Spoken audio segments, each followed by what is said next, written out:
We're the Con Guys, and this is the Con Guy Show, coming to you straight from the nerdy heart of Hollywood, California. Hey, this is Jim with theconguy.com. She's been here with theconguy.com. Katie here, aka the Con Girl. Zordon did not want 5 teenagers with attitude. My name is Derek Sam. I'm Danae Sams, and that's my brother. We are your home for news, opinions, and interviews from the world of Comic-Cons and fandoms. Your ultimate insiders for all things con. Welcome, everybody. This is a special edition of the Con Guy. Ben's back. Yeah. He's been a busy guy. He has been in the words of the voice of a generation, the band Stained. It's been a while. It's been a while. Anyways, everybody, welcome to the show tonight. Tonight is the night that we throw back a tall one, put on our sunglasses, and talk about what is left of this summer. We have a lot. You know, it's kind of weird. Last week was officially, it was Comic-Con at home, nerd. It was Comic-Con at home. It was Comic-Con week. And usually my summer, once Comic-Con ends, you take a breather and you kind of start looking towards the fall. Like, what's coming up? I mean, I do. That's just Halloween. Me. Halloween. I know. Oh, I'm already looking forward to Halloween. We got some stuff tonight to share kind of in that vein. But anyways, my name is Jim Fry. If I put my glasses on, I look just like that, except for the drawing has more hair. Anyways, I am one of your co-hosts tonight. Let's start up in the top and go this way, and let's tell everybody who's here. His arm that doesn't show. I'm Cheeseman here with the screenwriter and social media director. Hey, everyone. It's old buddy Ben. It's me. Yeah. I've returned. I'm excited to be here. We're still coming to you from the interwebs. Well, I mean, we're also coming to each other from the interwebs because we're not in a studio yet, but we hope to be soon. I have no news on that. I'm just hoping. Blood good. Blood good. That's all the news. That's all the news you needed to know right there. That's all we needed.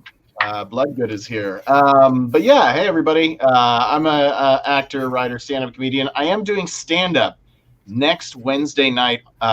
This Wednesday night, August 4th, at the Trip in Santa Monica as part of the Trip Tease Burlesque and Variety Show. Put on by Dolphus James and Lola Boutte. Tickets are online at Trip Tease. That's Trip, like if you fall over something, .eventbrite.com. You can go check that out. If you're in the LA area, come check out the show. This is the first live stand-up comedy that I'm doing in almost 2 years, I think. So what I got from that is Ben is doing comedy and stripping. I'm stripping and doing comedy. Actually, as somebody did ask, like somebody was like, for a second, like I looked at the poster and thought Ben was doing burlesque. And then they were like, can Ben do burlesque in pasties? And I was like, ooh, next time. I can't wait to see that cosplay. Exactly. All right, who do we have here from Ohio? Hey everybody, it's Jake from the Jacobus System, aka the, I guess, collectible guy of the show. Yeah. And I'm glad to be back here talking about cool stuff, nerdy stuff, collectible stuff. Ben, you mentioned Stained earlier. I just recently saw a story about Aaron Lewis doing an acoustic show, and I guess he had one too many to drink, and he played It's Been a While twice during the set and didn't realize that he had already sang it earlier. I mean, people like the song, might as well. Yeah, why not? Yeah. Well, there was an electric and acoustic version, so maybe that was it. Yeah, he did both versions. All right. And then all right, came outside. Mr. Legos. Hey, I'm Derek Sams. I'm a regular here on The Con Guy. Writer, just recently became a software engineering student. Yeah, I had my first day of this coding boot camp, and my brain is really tired. Thankfully, today was lots of review stuff from all the preliminary things, so not too zapped, but it messes with your head. And I just got back from West Virginia, the state that's next to Ohio, where we make fun of the Ohio for not knowing how to drive and not doing hot dogs right.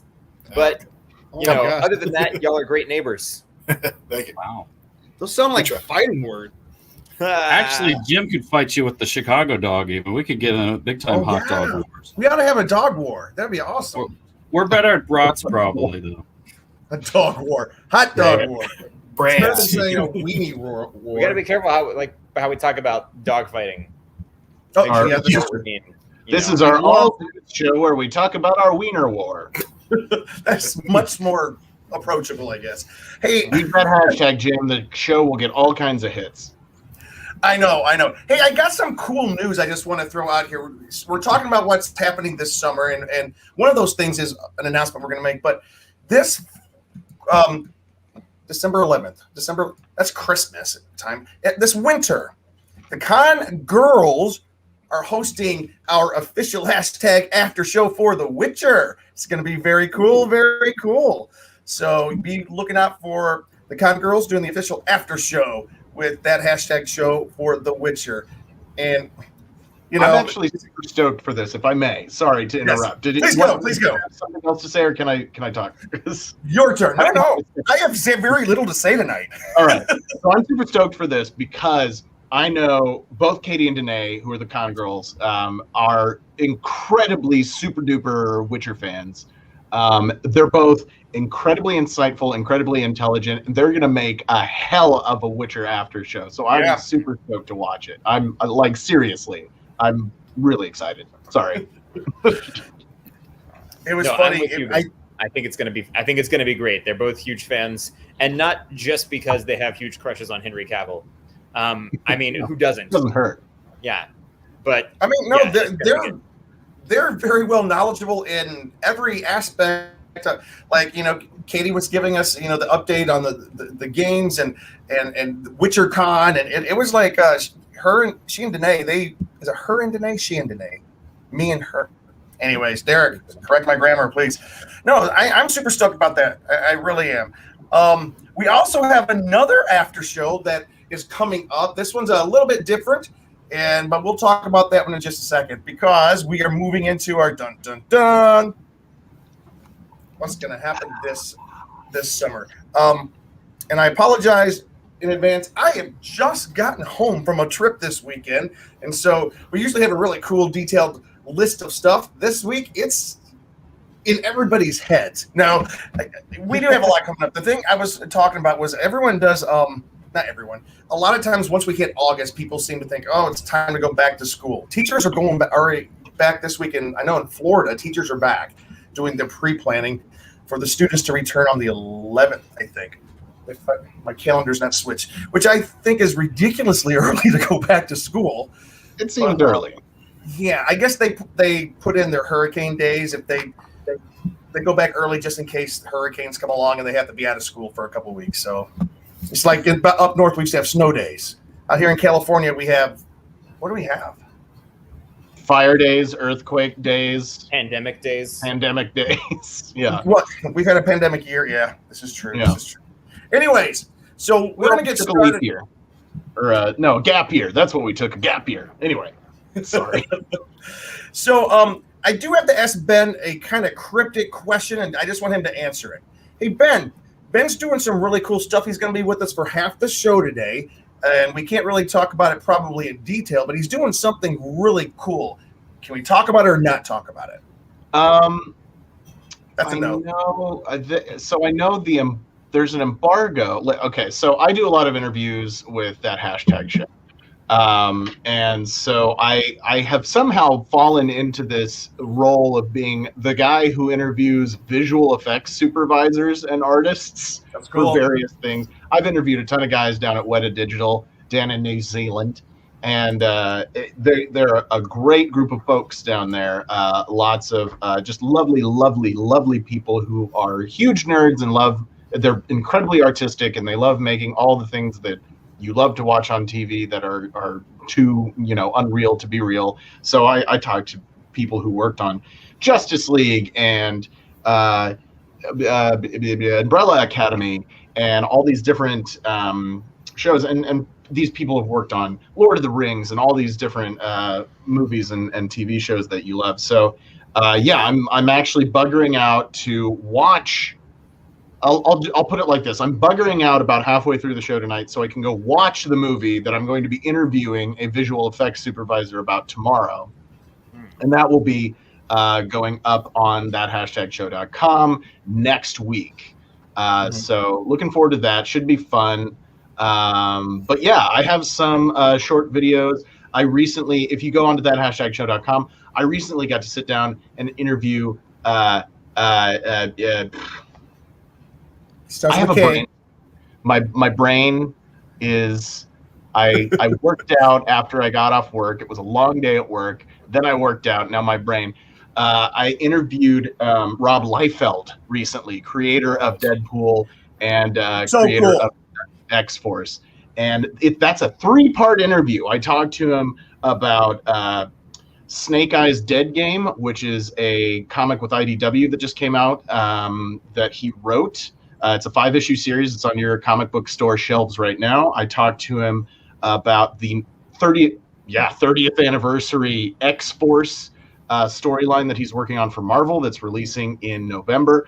And then in the 3rd part, we just talk about like nerdy stuff. And like he was lamenting that, he was talking to his son about, his son, one of his sons was just like, I can't believe it's going to be another year without San Diego Comic-Con. Even though we had Comic-Con at home, but it's not the same. You and I know it's not the same.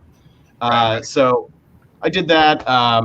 I got to interview Kevin Smith recently.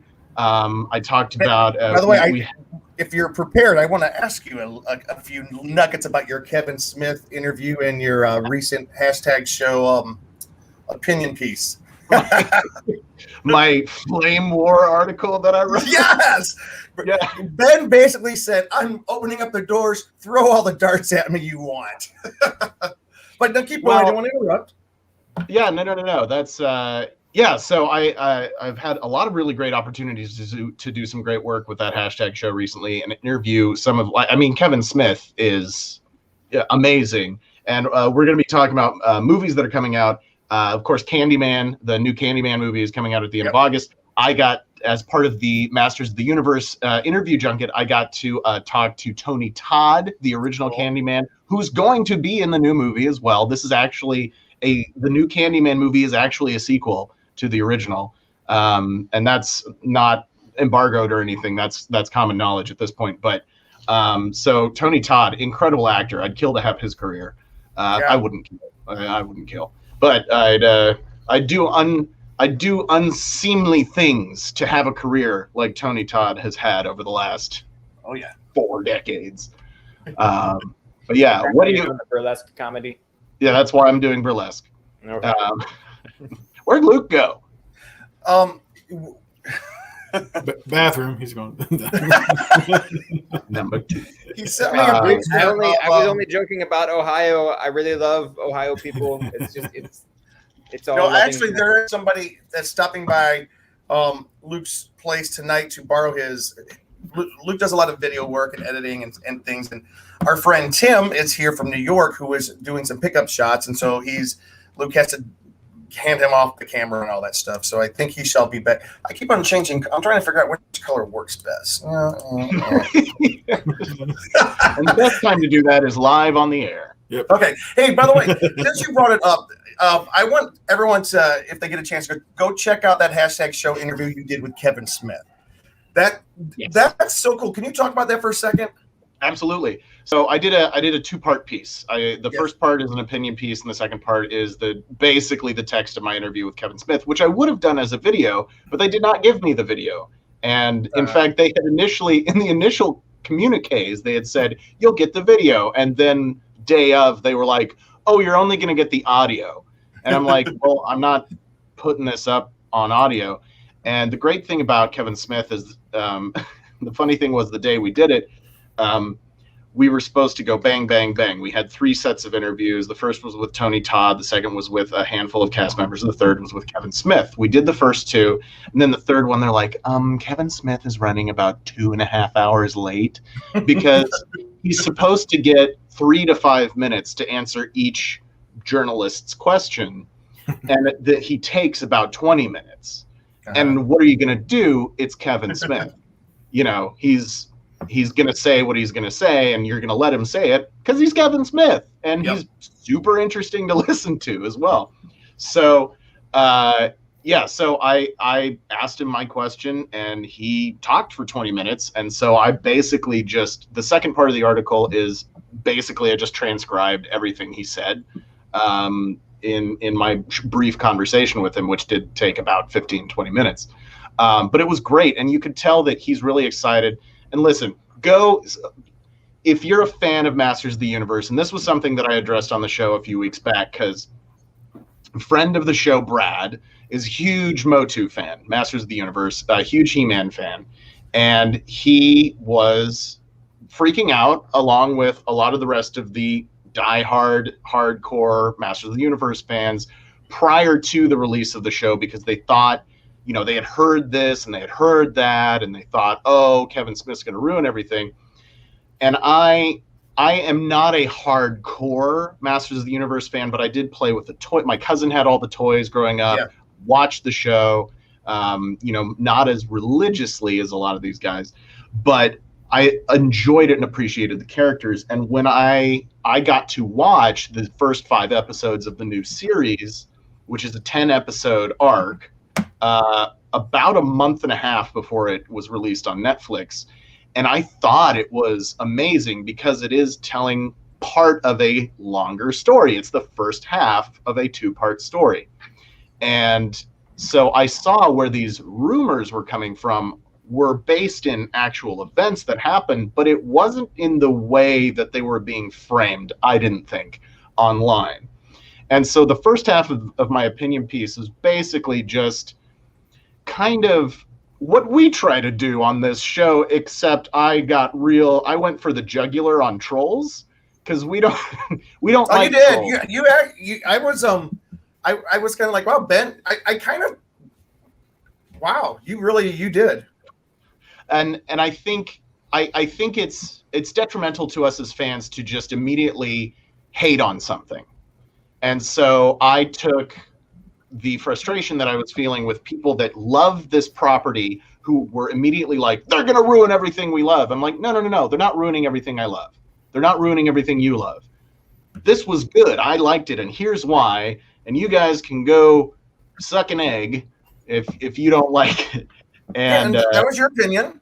And that was my opinion. And then the second half of it is where I go into talking to Kevin Smith, and he explains why he did all the things and the great love and care that he took and had for this property and what he wanted to do. And I saw, the last thing I'll say about this is I saw so much on it where they were like, oh, he just took the low-hanging fruit of saying, oh, in He-Man and Masters of the Universe, everything you thought was true was wrong. And that's not what he did at all. In fact, Kevin Smith said it best when he said, no, that's not what we did. We said everything you thought is right, and here's what happens next. And that's what I like about it, because I told him in my question to him, I said, you could have just written 10 more episodes of the same show that we have 130 episodes of from 1983 to 1985. You could have just written 10 more of those, cashed a check, gone home. And you didn't do that and he said it was because he wanted to tell the story of other characters. He did take He-Man out of the picture briefly to tell other character stories and then put him back. And I'm really stoked to see what the back 5 episodes of the season hold. I'm super excited about it. And I know that and I don't want to belabor this point too much, but let's just say it was a big point for a while. It was He-Man. When did He-Man come out? The first 5 episodes? Is it last week or the week before? I think it was 2 weeks ago. 2 weeks ago. And just for those of you who aren't completely familiar with some of the controversy that was going on, there's it was kind of led. There was another podcast, Clownfish TV, that was really leading the charge. I guess that's their name. I mean, it's an entertaining podcast. I think they're great. I love the woman that's on the podcast. She is so opinionated. And at first, it's a little bit off-putting, you think, but then you're like, wow, I could sit around Thanksgiving dinner and listen to her because she's just like, bam, bam. But anyways, they kind of were leading the charge for before they had seen it by hearing rumors about like and the controversy was that it was quote unquote woke, removed He-Man and concentrated on Tila. Correct? That was mainly the controversy. So I'm not taking a side in this because I am not the guy that grew up loving He-Man. I didn't hate He-Man. I watched He-Man. I watched He-Man. Me and my brothers had all the characters. I guess I was a He-Man fan, but right when somebody said, well, Jim, you were already in your 40s in the early 1980s. I know I'm 160 right now, but like, but I do have to say this though. Ben's position, very well written and explained piece. It really did. It took a perspective. It had a certain perspective.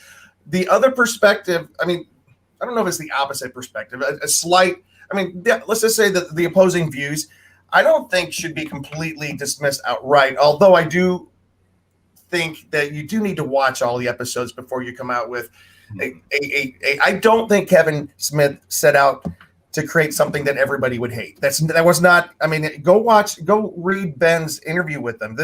And then he has gotten into it of late online with people trying to defend what came out, but and then when is the back 5 coming out? Do we know? It just said later this year, so there's no date yet, as far as I know.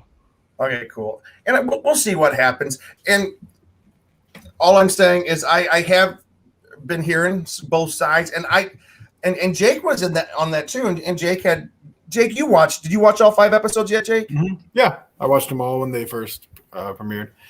Yeah, I don't know. I'm kind of right in the middle of the road with it. Like I was a big Masters of the Universe fan.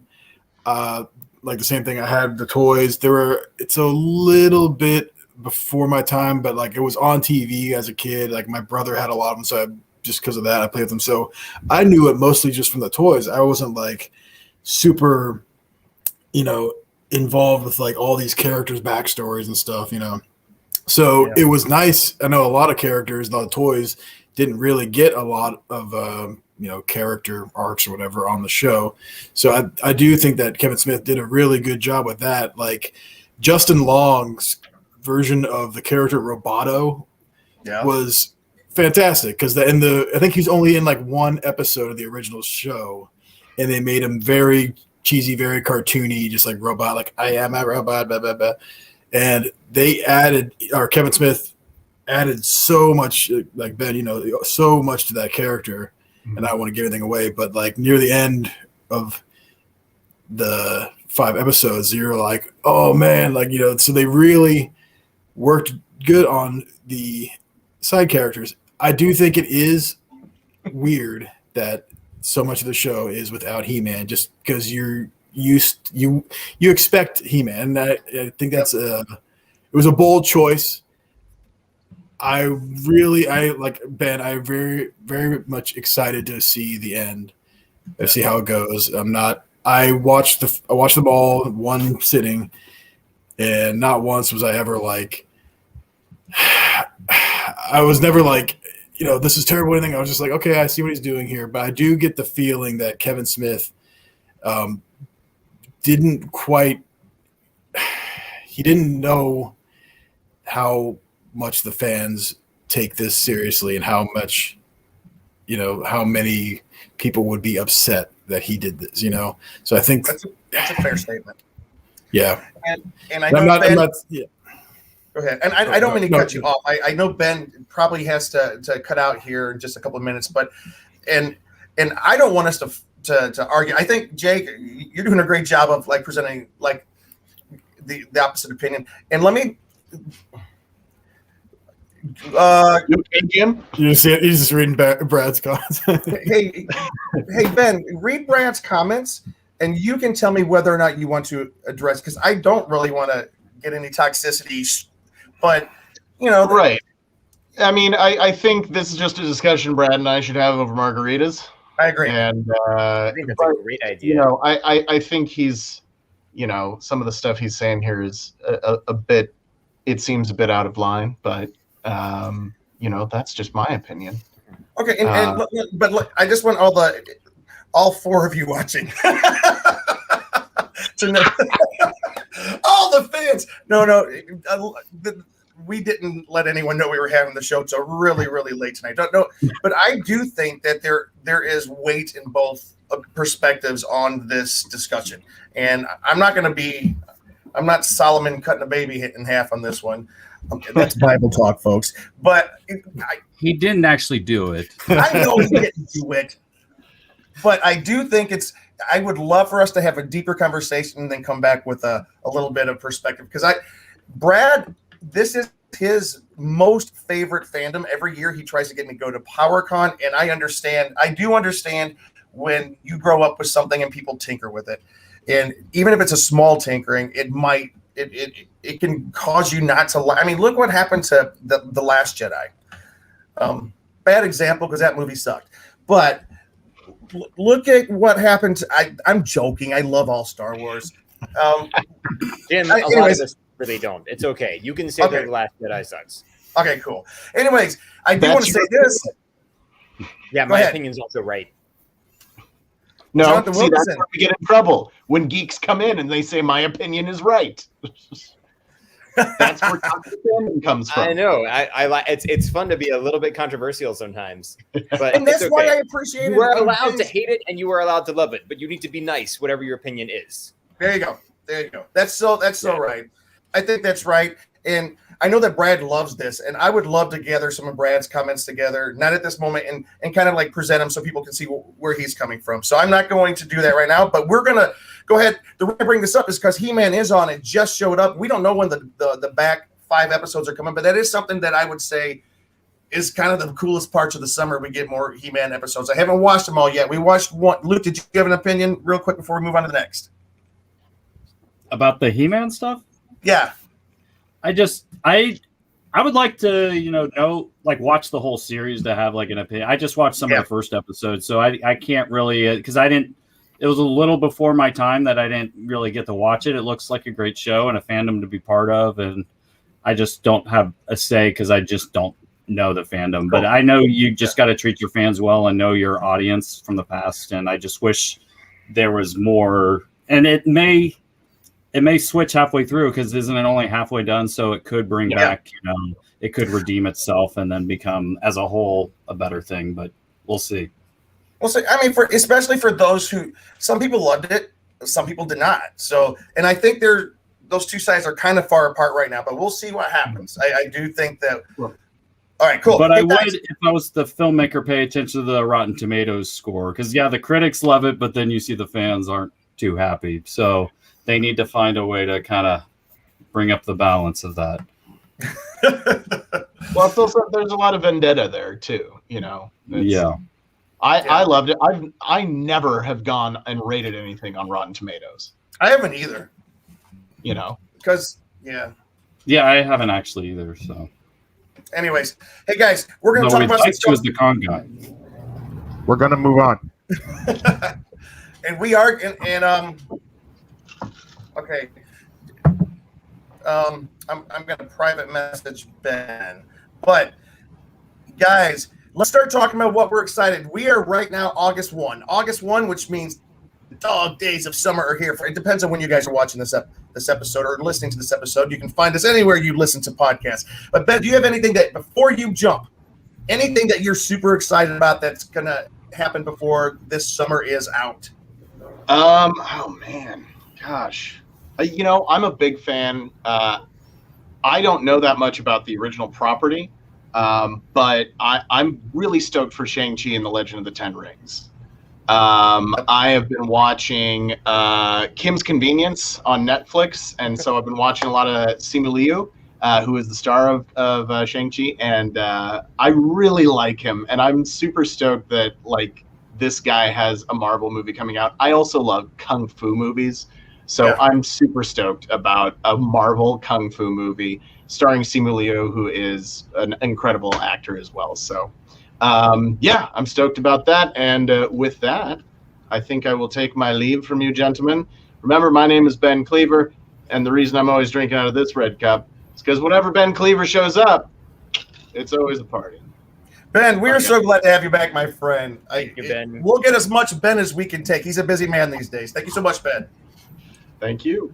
Bye-bye. Bye. Man. All right. Gosh, that Ben guy. Holy. No, since Ben brought it up, Shank, I was going to on our list of things happening. Shang-Chi. Shang-Chi. Am I saying it right? Because there's a new commercial that came out that has Aquafina asking him, "How do you pronounce your name?" Sean. What do you mean? By the way, I got to tell you, the more I see of Aquafina, the more I really like her. She is hilarious. But yes. Look, that would be good. But I am really looking forward to Shang-Chi. I'm looking forward to the Kung Fu movie. Derek, what say you? Wait, are we still talking about Shang-Chi, or am I bringing up other stuff that we're looking forward to? Whatever you want to talk about. Okay. I did finally see a trailer for Shang-Chi, and it looks pretty cool. And it's just funny how many places Aquafina keeps showing up. And she's hilarious, so I'll see it. But Suicide Squad is coming out this weekend, which The Suicide Squad is coming out this weekend, which is kind of a sequel and kind of a reboot of just Suicide Squad that we had a few years ago. And I'm not sure if I think I've talked to one person who liked it, and I don't remember who that was. But there were a lot of strong opinions about that one, and a lot of people have been very excited to see what kind of direction James Gunn is going to take it in. You're talking about the first Suicide Squad, right? Yes. Yeah. The one that already was out. Yeah. I actually never saw it, and so I can't have much of an opinion. I can only base my. What's that? Oh, there are parts of it that I think are really good, but I think overall there was just too much going on. I don't know, like the villain was too powerful. It's when it had that cliche where it's like they always call like the ring of circling trash in the sky above a building, like because they're like doing this, whatever it is. And it's like if they would have just kept it simple and had it be like they have to hire this, get the squad together to take and get like someone who's being held captive or something like that. To keep it simple, I always look at like Ant-Man, the first Ant-Man movie, because there's all these big budget, crazy, super over the top Marvel movies. And that one, when you think about it, it's like a pretty small scale, no pun intended, but it's a small scale story, or it's just like a heist. They're going in to try to steal like the PIM stuff, whatever. So if they would have kept it more simple and not include this super powerful villain who has all these like crazy things flying around, I think it would have been a lot better and focus more on the characters instead of the big special effects thing. So I'm hoping that the James Gunn version is more similar to that. Yeah, and when you think about like the things you would want to see from a Suicide Squad movie, which also I don't know the Suicide Squad comics that well. I just have a little bit of familiarity, but what you want to see in an ensemble movie like this is you want to have a chance to really enjoy the characters. Like you said, you've got to introduce the characters well in the movie and still have the story be contained and coherent. And it's got to be fun too. It's got to be an enjoyable journey watching each of these characters. You've got to engage the comedy aspect of it while still having serious stakes in the story. And all those things that you want to see like that in a Suicide Squad movie, James Gunn pulled off very well with Guardians of the Galaxy. So I think there's reason to be optimistic for it. And some of the headlines around it are just kind of fun. Like it sounds like the actors have had a good time on it. I read that John Cena apparently showed up at the premiere in full costume, which is kind of entertaining. I like it when people involved in a movie are also geeking out and just being fun fans around the property. Yeah.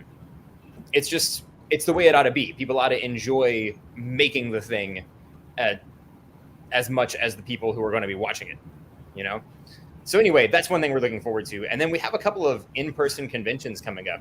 Can we talk about those yet? Hey, first of all, though, I just want to say Guardians of the Galaxy, my favorite Marvel film of all time. It's right up there. And then the first Iron Man's number 2. And then, anyways, but I love it. James Gunn, I've been a fan of his. I went and saw a premiere of one of his movies called Slither back in the day. And he has kind of a twisted sense of humor, Yes. And I keep forgetting that Slither was his. I never saw it. I've seen I remember a trailer for it, and I didn't get the it was so uncomfortable, but so good. Yeah. So good. He also wrote the Zack Snyder remake of Dawn of the Dead. The one from Did he really? 2004. Mhm. Yep. I didn't know that, but I really like James Gunn. And he wrote Scooby Doo. I think the original, like the old Scooby Doo movies, like with Matthew Lillard and stuff. Really? Yep. Pretty sure he wrote that. Well, yeah. I remember that one went through a lot of rewrites. Yeah. I wonder where he came into the picture. He was probably near the end if he's actually getting credited on it. Mm-hmm. And just a little programming note.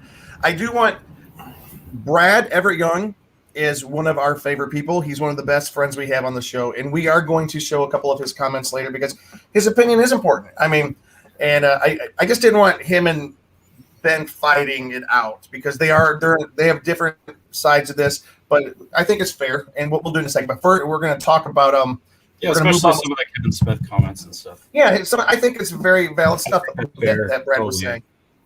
Yep. So, anyways, Suicide Squad comes out August 6th. And one person, Roxy, who was one of our fellow broadcasters back when we were at Popcorn Talk, she had the DC movie news. She has seen it, and she loved it. So I kind of trust her. She's a DC fanatic, and she absolutely loves Suicide Squad. So I think we're in for a wild ride with that one. And it just looks so great. And is it rated R? It's an R-rated film, right? I think. I don't know. Suicide Squad. Yeah, I would from what I've seen. think so. The Red Band trailer was definitely kind of R-ish. All right. If it has a Red Band trailer, I think it's safe to assume that it's R. But everything I've seen has said R. Yeah. So you guys, go ahead. Sorry, I was just going to say, I just thought of it. Did you guys see the new Venom trailer that just came out today? No, I heard about it, though. Yeah. Yeah. What, does it look cool? Yeah, I think it looks good. It's got anything newsy? Woody Harrelson. Oh, yeah. Woody Harrelson doing the full-on Carnage transformation. Just a lot of cool-looking fight scenes and stuff. So, yeah, check it out. Why did I not know it was Woody Harrelson? I didn't know that. Mm-hmm. Well, amazing. he was in the first Venom. I think it was after credits sequence. They showed him as I'm sorry. I did like Venom, but for some reason it doesn't really stick in my brain of like. Yeah, it was. I was the same way. I have a lot of friends who were like, "That was terrible" and stuff. I'm like, "Did you remember Spider-Man 3 and that version of Venom? Like, this is way better than that." Like, so I enjoyed that take on Venom. It was like different. It didn't necessarily feel like the Spider-Man universe, but if they eventually kind of blend it in, that'll be cool. But I think work standalone, and I love Tom Hardy's acting. Yeah, because they're doing the Morbius movie with Jared Leto. Right. All right. Oh, so and it comes out. When does that come out? Do you know, Venom? I don't know. They released it. Venom. Sorry, I don't know. No worries. I'll look it up. Yeah. But while we're talking, and Derek was about to lead us into another cool part of the discussion. Derek, you were about to mention some in-person events. Yeah, I was doing. It wasn't a very good segue, I'll admit. I was kind of jumping the gun, if you will. It's all good because we're not done talking about him. But we have August 12th to 15th is MegaCon Orlando. And then in September, we're getting Dragon Con in person. Now, I don't know too many details about MegaCon, but is that in person too, Jim? Yes. Okay. Yes. And it is not sold out. I was looking at a lot of the guests they're having. Actors from Sons of Anarchy, some of the original actors from Full House. John Stamos, Dave Coulier, and Bob Saget. And then I did read that Billy Piper canceled, and I haven't seen the details as to why. I don't know if that's really been announced, but they do have several other Doctor Who actors that are going to be there. It sounds like it's going to be a good convention. I know Florida's a little looser on some of the restrictions, so it's in Atlanta. Oh wait, MegaCon you're talking MegaCon. I'm sorry, you're talking MegaCon. Okay, Dragon Con's in Atlanta, yes, and there are still some rules about that, but I mean, like Disney World has been open again for a while with some restrictions, so it'll be interesting to see how MegaCon goes.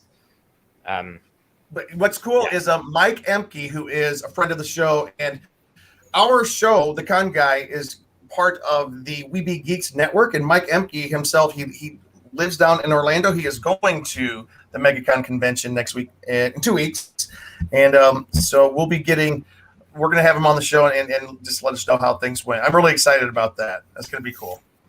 And also, you brought Dragon Con. That's like you said. That's in Atlanta. That's September 2nd through 6th. Yep. Yes. And this is the one that they usually have that huge parade. They've got it's like 24-hour partying essentially. It is. I did read that the parade is not going to allow spectators, people who are not part of the convention. Really?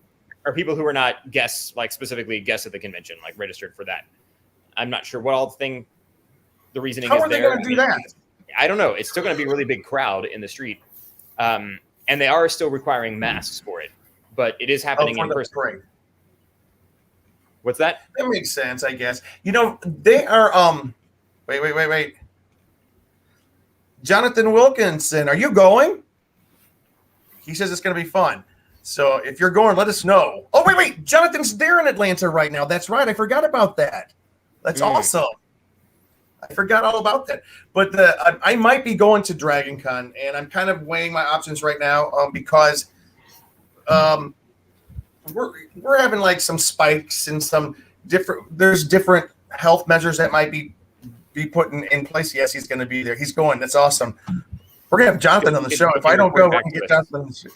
But Mike Faber, who runs the Dragon Con Report podcast, he's a friend of ours as well. We're also on his network, the ESO network. So much love to those guys. They're going to be covering it. They're there on the ground, so we'll get some feedback from that. But I'm thinking about going. I have all my stuff worked out, and it is. I don't think I will be.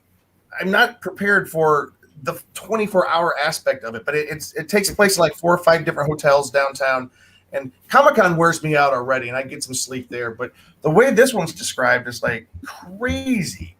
But we'll probably do a special show talking about Dragon Con. But I can't wait. I think I'm going to go. I think I've kind of talked myself into it. It happens just in a few weeks, and I think I couldn't think of a better way to end the summer than with going to Dragon Con. That'd be amazing. Yeah, and they are controlling some things, like they're doing 50% capacity for the number of guests. They're doing 2/3 it's very limited, in all of the rooms, and they're controlling the flow of traffic and everything to kind of space the crowd out. Still trying to be careful, like all big events are these days. Cool. All right. What else? Hey, Jake. What are you looking for? Jake's going to share some of his collectibles with us shortly, but not just yet. Jake, what else is coming up this summer that you might be excited about? That kitchen floor, Jonathan, I'm here. Jonathan says, you can stay at my place, Jim. I have a nice kitchen floor. I'm excited. There's a couple of movies coming out that I want to see that still haven't. Obviously, the Suicide Squad, Jungle Cruise looks like a lot of fun. I want to still check that out. Coming up, the Halloween season. I'm getting real echoey. Can you guys hear that? Nope, they're good. Okay, sorry. I can hear myself. Halloween season and Halloween Kills. So we're all excited for that. That's this year, right? Yeah, that comes out. Okay. I think like right before Halloween, like 2 weeks before Halloween, 2 weekends before the Halloween holiday. It's a little past summer, but yeah. And we have a little preview of something Halloween-y in just a second with the collectibles, which is so cool. So cool. Yep. But I want to ask anyone here: who's excited about Free Guy? Ryan Reynolds' new movie, Free Guy. Luke. Did you guys all watch the video online of Deadpool and what's his name from Ragnarok? The alien, the rock alien. Taika Waititi. Korg. Yeah, Korg. Thanks. They were watching the trailer together and reacting to it, and of course, Deadpool's making all these comments about Ryan Reynolds, and it was really good. That's cool. That was one of the most clever promotional pieces I have ever seen of the cross promotion, because Disney now owns all. It's Free Guy is a 20th Century Film Studios release. Ryan Reynolds is now part of the MCU, kind of, with Deadpool. I think it's going to be released as a rated R movie, and wait. Yeah, Chris. Oh, I'm sorry. I was reading the comment. I think Free Guy looks amazingly fun.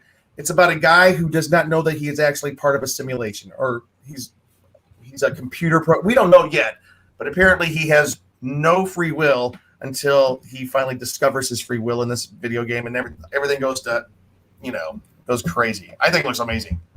Amazing. All right, let me ask you guys, who here is fan? Ben mentioned this. Who do you guys remember the first Candyman? Mm-hmm. I never saw it. I know my cousin. It terrified my cousin as a little kid, but so I never saw it as a kid. But unfortunately, Jake never introduced me to that one. I knew of it as a kid. I was not gonna watch it.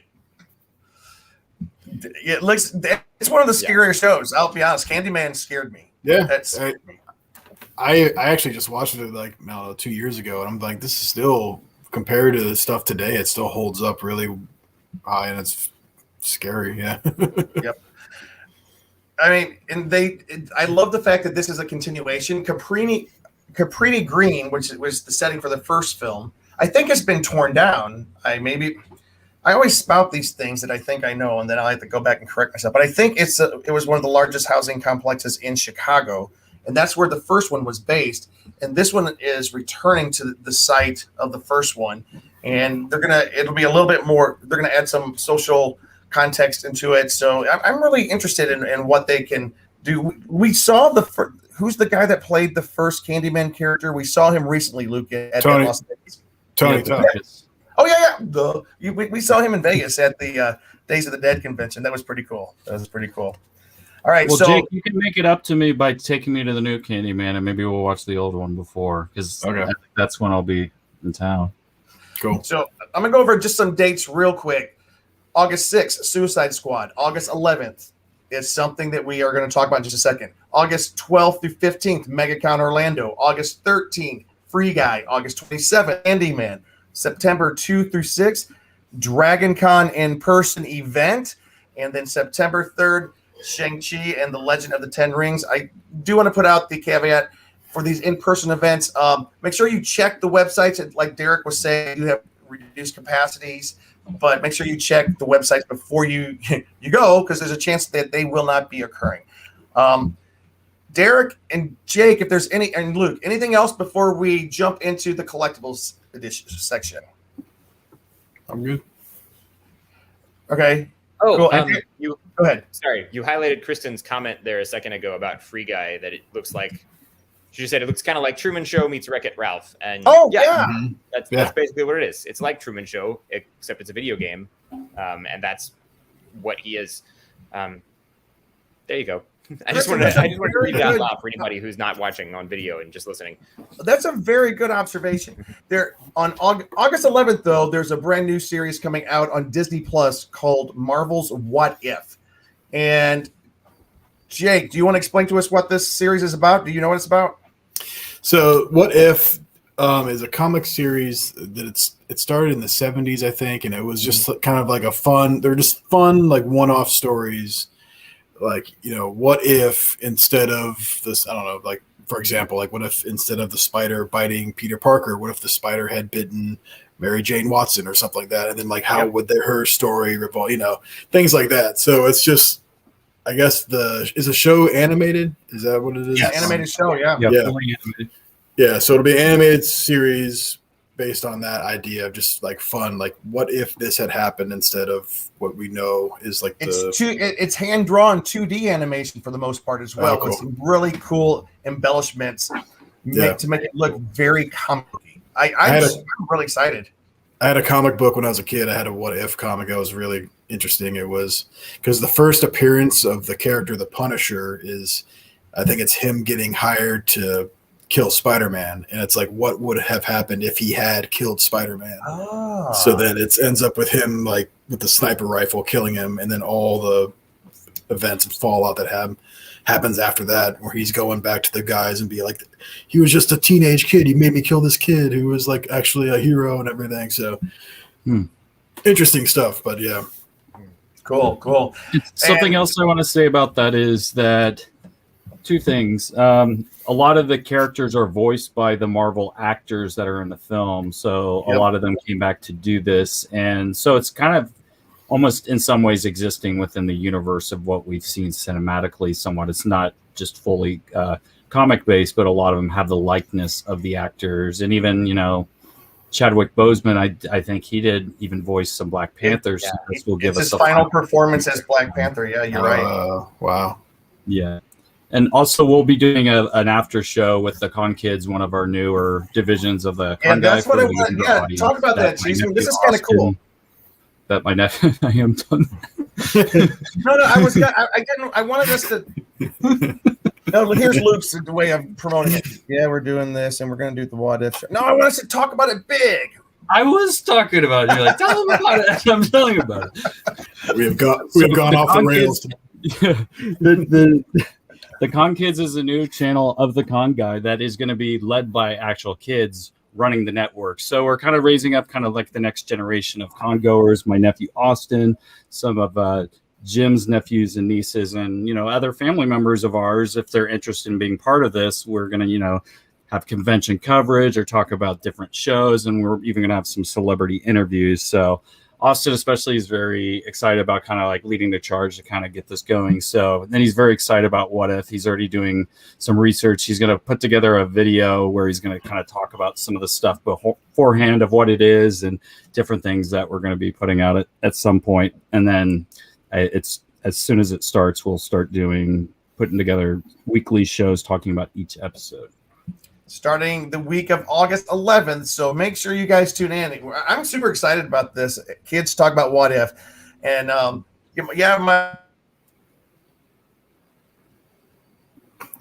Jim is frozen. He froze. Possibly some other relatives there. And so, all right.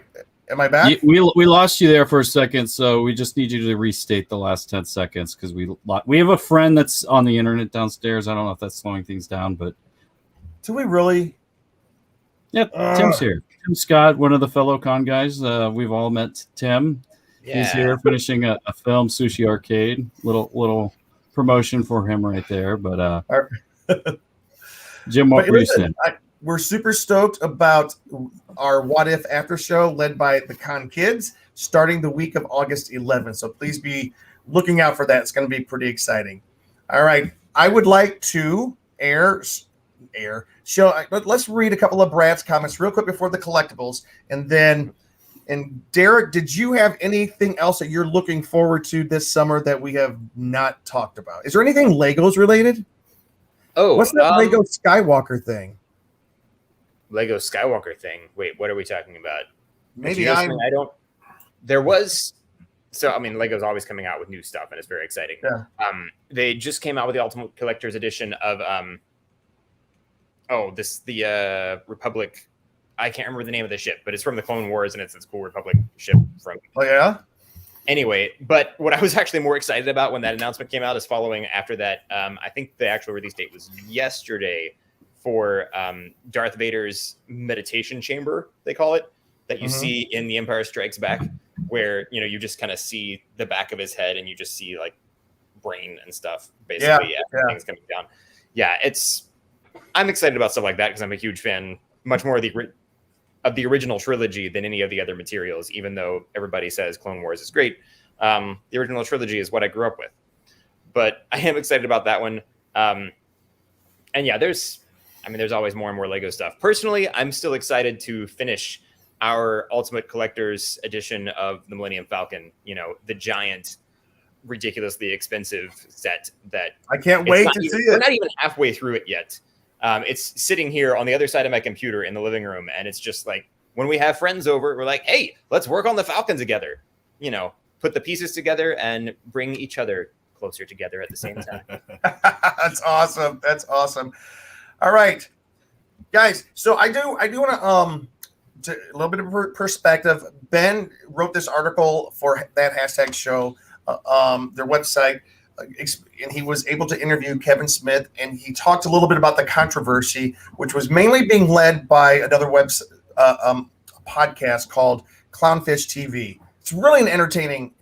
I listen to them. Those folks are really entertaining. But Brad does speak for probably a sizable chunk of the fan base with some of these comments. And let's go ahead and read this one right here. Kevin Smith 100% lied. This is from Brad. Everything he told the fans that was not going to happen did. He attacked Clownfish TV, calling them liars, saying that they made up rumors and everything they said was 100% true. And then also, Brad said that Kevin Smith has mocked and attacked Clownfish TV, and he owes them an apology. And one more, Brad said that he has lost any and all respect he had for Kevin Smith because he not only lied to the fans, but now he's taking the approach of attacking the fans, saying that they have ruined his project. So let me see. So that is what the perspective that Brad has on the show. And Jake, I'm going to out you just a little bit. Jake was feeling a little bit of this as well. Jake was very diplomatic right there because Jake's not one to scream and holler about much. Well, I feel like I'm also, I guess, I don't know if I'm just lucky because I don't follow too deeply into like the pre-production talk and all the thing like that. I knew Kevin Smith had this series coming out, and he said like if you were a fan of the original one, you're gonna love this.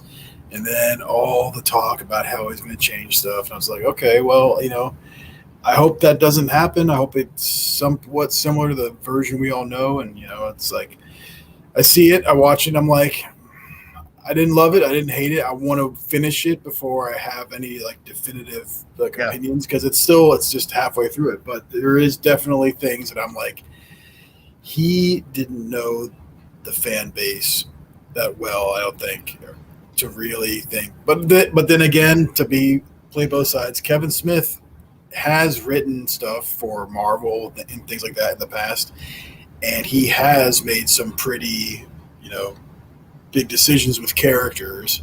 He wrote for Daredevil back in 1998, and he killed at the time. In that, I'm not sure.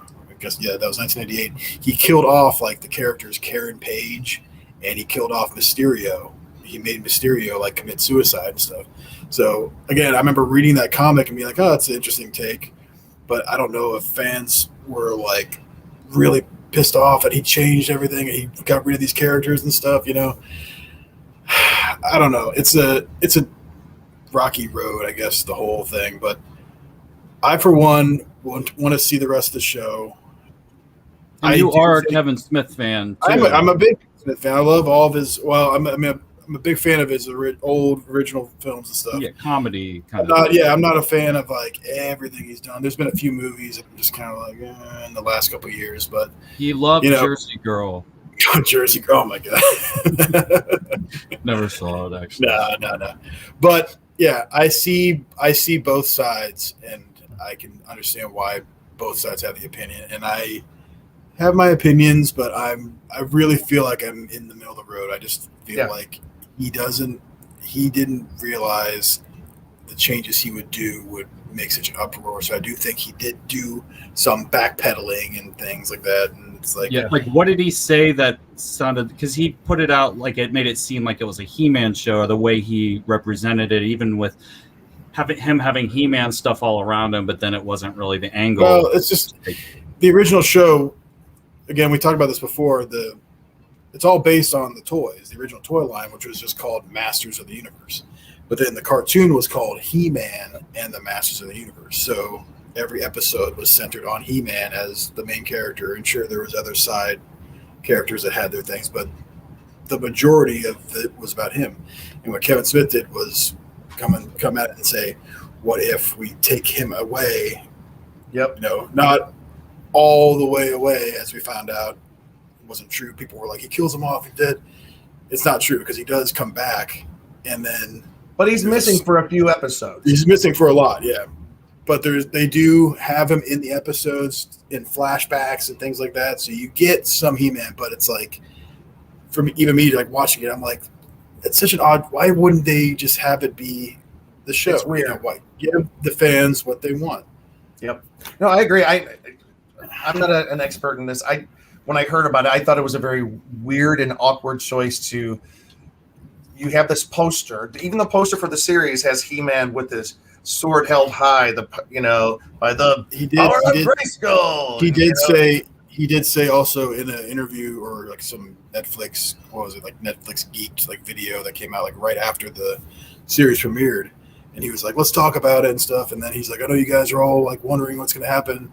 And he basically said, like, he's like, I know a guy, talking about himself, and I can tell you that E-Man's coming back. Like, he's going to be in the show again. So that was a good impression. You had the so he's coming back, guys. Okay. Yeah. Anyways, so, I don't know if that was just him. I don't know if that. I'm assuming that's the plan. If he said, but again, you don't know because he said that before about the show, and everyone's like, he's a liar. Cool. We'll see. We'll see. I just thought it was it was fair to Brad. I wanted to explain a little bit of his perspective instead of. I wish Brad would come on sometime. Brad is not much one to put his face on here with us, but Brad is one of our most frequent collaborators when it comes to the show. So we want to make sure that we give him a fair shake at explaining some of what his thoughts and a lot of people's thoughts. And like Luke said, right now on Rotten Tomatoes, the fan response is down, I think 20%, something like that. 20. I may be lying again. I keep on lying tonight. Pretty bad. It was really low, whereas the critical response was much higher. So there's always this disconnect between critics and the fan base. So I don't know what is up with that. But anyways, so I encourage you guys to check it out. Also, go check out Clownfish TV and see what they had to say about it. They pull no punches. Let's just put it that way. We're pulling all the punches tonight. They pull no punches over there. It's a very entertaining watch. All right, we are going to jump into some collectible stuff. And we're going to warn you right up front that we'll save those for the end. That's the way it's lined up. Right towards the end, there's possible spoilers on some movies coming up. So Jake has sent all the pictures over. We're going to start, and Jake's going to walk us through. Hey, Derek. Yeah, I would love for you to stay on, but I know that Derek's in the middle of a pretty intense boot camp. So you have whatever flexibility you need, my friend. I've already been very quiet for the last few minutes because I also just never watched He-Man, and I can sort of speculate about what my opinions would be with all this chatter, but there's no point in me chiming in on it. But I'm at least going to watch and see what Jake's got for us as far as collectibles, because I'm very curious. Cool. All right. So let me get this ready here. And Jake, by the way, Jake's first set of collectibles, it references something right here that I want to promote. This, excuse me, Luke and I were very, very privileged to have done an interview recently with Sandy Johnson. She played Judith Myers in the original 1978 Halloween. And as soon as we get a little bit closer to the Halloween season, we're going to put that out for everybody because she was a delight. That was a pretty amazing interview, and I can't wait to share that with you guys. All right. And then we're on the Scare Guy Show, our sister network, I guess you call it. Anyways. So, all right. Jake, I'm going to start going through, and you tell us what it is we are looking at, and if you don't mind. And always remember, a lot of people listen and don't watch. Okay. Like we do with everything in our lives. All right, here we go. Let's get started. Okay, so right off the bat for Halloween, this is from NECA.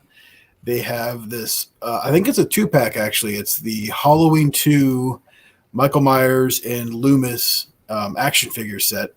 So this is the first time we're getting a Loomis action figure, and the likeness to Donald Pleasance is really, really well amazing. Done. Yeah.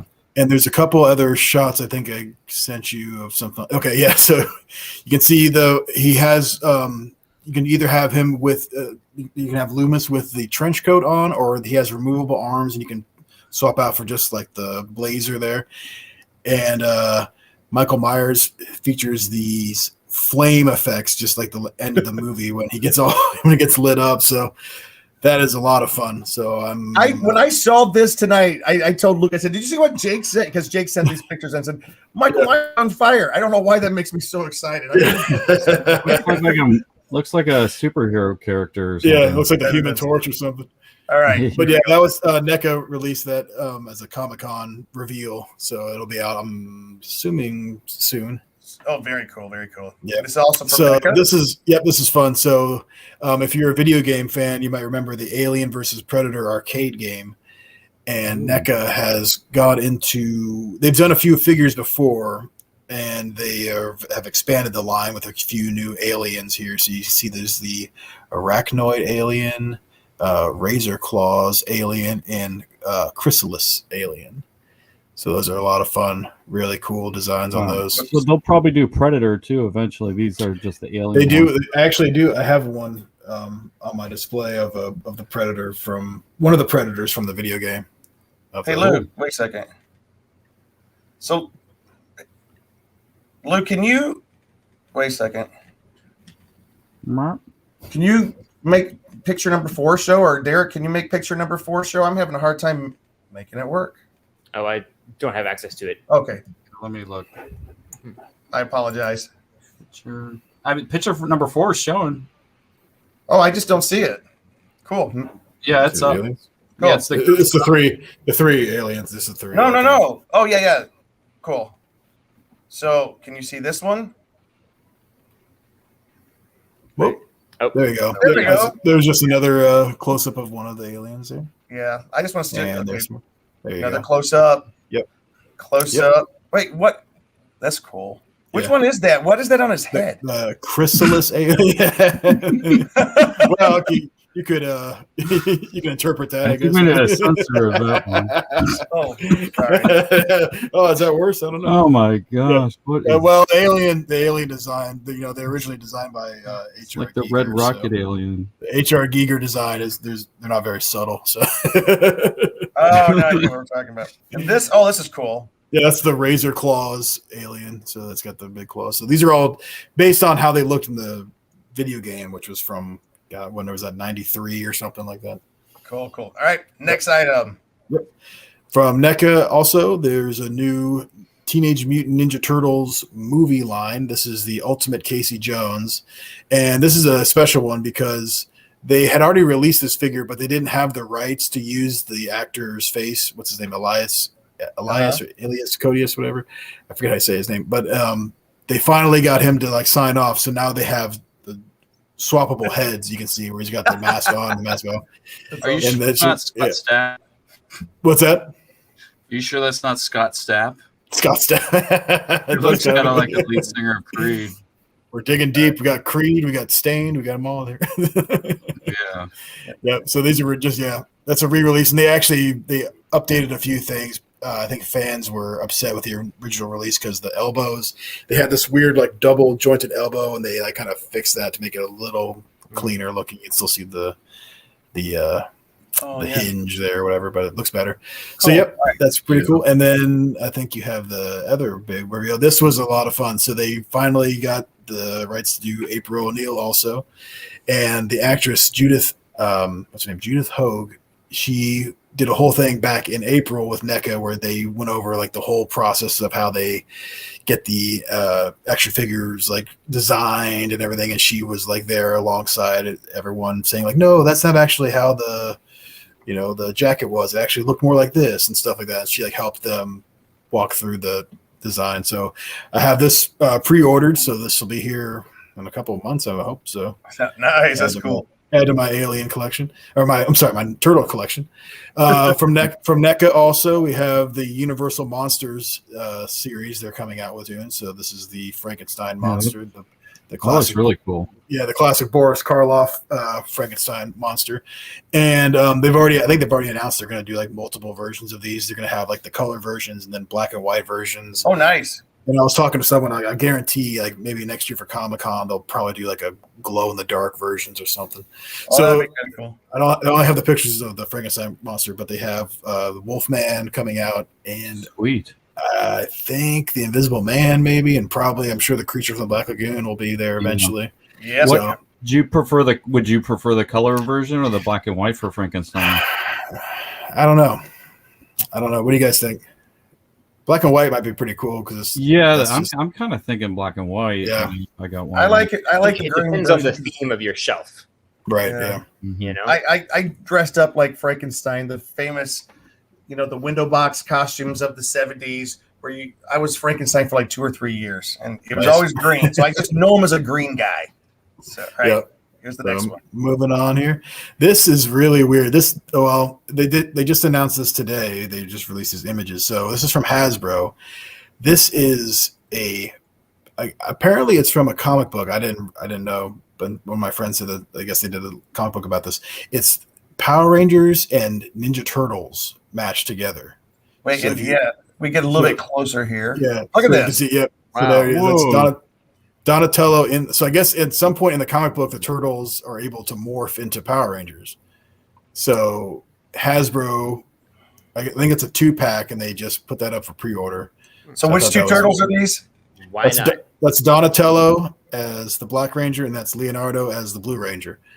So I only assume we're getting the other 2 turtles. But I saw that today. I was like, what the heck is this? I sent it to some friends. It's like, oh, yeah, there's a comic book about that. I'm like, okay. Well, I never knew that. Yeah, it looks like the weapons match. Like he's got the 2 swords there, right? Yeah. Oh, yeah. Such a weird idea, but So we're give a little bitty Double ninja. spoiler warning for the next. We're finishing up the show with these six images. The first one's not too spoiler, but it kind of is. And this is for something that's coming out later the year. Jake, what is this? So Ghostbusters Afterlife, which is coming out in November. Is that right? Thanksgiving, yeah. Thanks. Okay, yeah. They Hasbro just released these images of these new action figures. So right here you have the 4 kids, I guess, which the movie really focuses on. I guess the one, what's his name? Finn Wolfhard from Stranger Things, and his sister are Egon's grandkids. I think that's what we're supposed to get from the trailer. So you see them and some of their friends in the actual Ghostbuster gear. All right, this next one is kind of the spoilery one. It's not. It is, but it's not. I mean, it's not. I don't think it's spoilery, but everyone kind of was. Yep. So what are we seeing here? So this is really cool, but it's so sad that you only get to see the 3 of them because Harold Ramis is no longer with us. But you have the OG Ghostbusters there in their outfits and the modern-looking, older versions. And their current ages. Yep, current ages. So you got Peter, Winston, and Ray there in their Ghostbuster gear. Some fun little accessories. Looks like Peter still has the cards, the memory game, or the psychic whatever memory game from the first one. Winston's still got the classified as he's looking for a job, and then there's this Ray with the proton pack shooting the beam out there. So these are a lot of fun. And I love the way they've made their hair gray, right. So these are super cool. And again, not a crazy surprise, but a lot of people were mad about this when Hasbro just posted them on Facebook and Instagram. All these comments were like, geez, Hasbro, thanks a lot. Spoiler, So, but here's one more. This one is a little tiny bit. This is kind of cool. Yeah, this was I think it's a Build-A-Figure thing where each figure might come with like a piece of that. Like one comes with an arm, one comes with the head or something. So it's the Terror Dog. You recognize the design from the original Ghostbusters, but it's like a new version where he's he's standing on his hind legs. Yeah.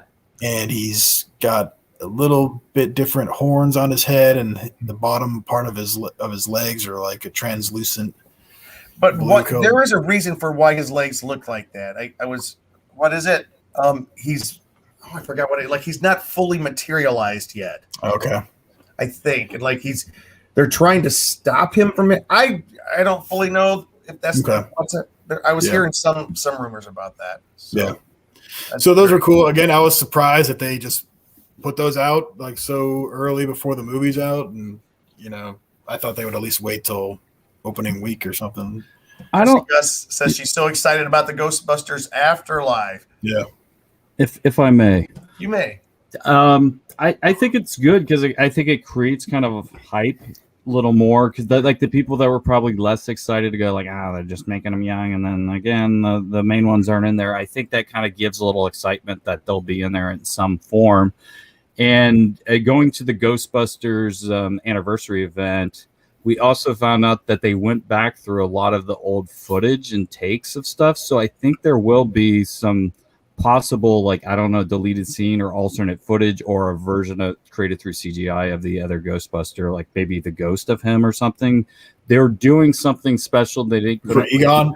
For Egon, yeah. So I think in some way there's a very good chance he'll be in it, or they'll do something to kind of give tribute to him, because this is all kind of based a little bit around his legacy, and because of his death, they're kind of building a lot of the storyline and stuff to it. And and his son, the director's son, is the one who did it as a love letter to his dad, and his dad cried and after seeing, because he did such a good job of capturing I'm really excited for it.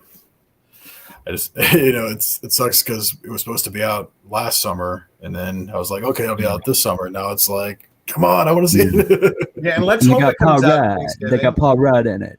Yeah, Paul Rudd. Paul Rudd's the main character, which is kind of. I love Paul. Also, Rudd. I pointed this out too in one of our texts. It's such a weird thing. This is the second Finn Wolfhard action figure where he's in a Ghostbusters outfit, because McFarlane Toys released the Stranger Things 4-pack of all the 4 kids in their Ghostbusters outfit. So you get like 2 versions of different ages of him in a Ghostbusters outfit. Crazy. He's so young to have 2 Ghostbusters action figures already in his life. That's so great. But the thing that I just clicked in my head is, from the trailer, the trailer is so cool because it goes through the whole thing. You don't see any of the original Ghostbusters, and they get the call to the original Ghostbusters, and Dan Aykroyd's hand comes down and picks it up. And does he say hello, or he says we're closed? He just said, we're closed. Yeah. And the thing that it just clicked for me, Annie Potts' character, she was the one that was going sweet on Egon's character. And so if this is his grandchildren, I wonder if this is probably her grandchildren as well. Like, so it was her house, perhaps, maybe not. I don't know. We'll see. I don't know. All right. Right quick before we go, Jake. You got yours? Yep. Let's get this is the one San Diego Comic-Con exclusive I bought this year. This is mine too. Get the tongue, San Diego Comic-Con exclusive. Yeah, I love it. The tongues. Super 7. Yeah, Luke, so we're lucky we were able to grab this because it sold out pretty quick. Oh, I know. And Luke and Jake, I thank you you texted me this right when it was selling. You said, Jim, you got yours yet? I was working. I had to stop and go get it. And Luke, you got something too. Yeah, so not pictured that I can't show yet. I got the Mr. Arnold Jurassic Park. Was it Mattel, Jake? Is that who made it? Mm-hmm. Yeah, so I bought 2 of those just to have one open, as Brad suggests. Did you already get it, or are you still waiting for it? Yeah, they're not ready to get shipped out yet. I think it might even be like October or something before I get it. So it's not like a right away thing. But the one Jim's referencing is what you sent out was the tiki mugs of the old school Adam West and the Joker, the surf one, which is a perfect tiki mug, which I think they did a really good job on these, and the color on the inside kind of matches the color scheme of it. But really excited about these. It fits a lot of tiki in there, so it's more like a drink and a half if you actually try to fill it with something, unless you want to just put a lot of ice in. But it's a pretty large size cup, but they look great together, and kind of even the box was pretty cool. I didn't have that with me right now. And then something else that came out recently, which I've been waiting for about a year, which got kind of slowed down because of all the pandemic stuff, was the Quint figure from NECA. So they did that one, and then Jake's also sent me some stuff of them actually working on a shark. I think that would work scale with this. And then also the Hooper character, Richard Dreyfuss, they're currently working on that. And hopefully they'll figure out kind of the licensing stuff with Brody, because they already had that, like it was ready to go, but then some of the licensing stuff fell through. So hopefully we'll be able to eventually get all through. Are you gonna open that, or are you gonna keep it in the package? I probably will get another one and then see which face I like better, and then open that one. So I'd at least like to get maybe one more. So until I do that, I'll probably keep it in the box, but I will open one. Yep. Nice. All right. I think that is it for tonight's show. I just encourage everybody to please follow us, like us, talk about us, share us with your friends. And you can find all of our episodes on theconguy.com, or go to that #tags YouTube channel. Cheeseman, where can people find you? You can find me on Instagram and Twitter at cheeseoncouch, and also theconguy.com. Jake. You can find me on Instagram at the Jacoba System. And Derek, whose mind is muddled because he's having to learn a new language, basically. Yeah, essentially. But yeah, when I'm on Twitter, I'm at Con Guy Derek, but much more often I'm right here on the Con Guy Happy Hour and some of my stuff that I produce, some of the stuff that I write on theconguy.com. Mm-hmm. That is right. Derek, hang in there. I know this is going to be a tough. This is boot camp. This is crazy. I know it probably looks like my eyes are glazing over a lot, but I just had to be here because I value this time with you guys. And the Con Girls will be back soon. And we just want to say, guys, have a great summer. I mean, we're not going anywhere. We're still here, but there's a lot of summer left. I know that, I don't know, it's this time of year you start feeling like, oh, it's the dog days of summer. Can't wait for fall. I love summer. And you know who else loves summer? This guy. It's been too long since we've seen him, Ryan. It's been a while since we played this video because you remember, like, this video was him dancing to his excitement of The Mandalorian season 2. And that is long since finished. Yes. All right, guys. Thanks for coming on this week. You can find me at James D. Fry on Instagram or Jim Fry LA on Twitter. And I was having some problems with Twitter tonight. They're making me change all my passwords. I have no idea why. But until next time, guys, we'll see you right here on The Con Guy Show. Thanks for listening to The Con Guy Show, the official program of theconguy.com.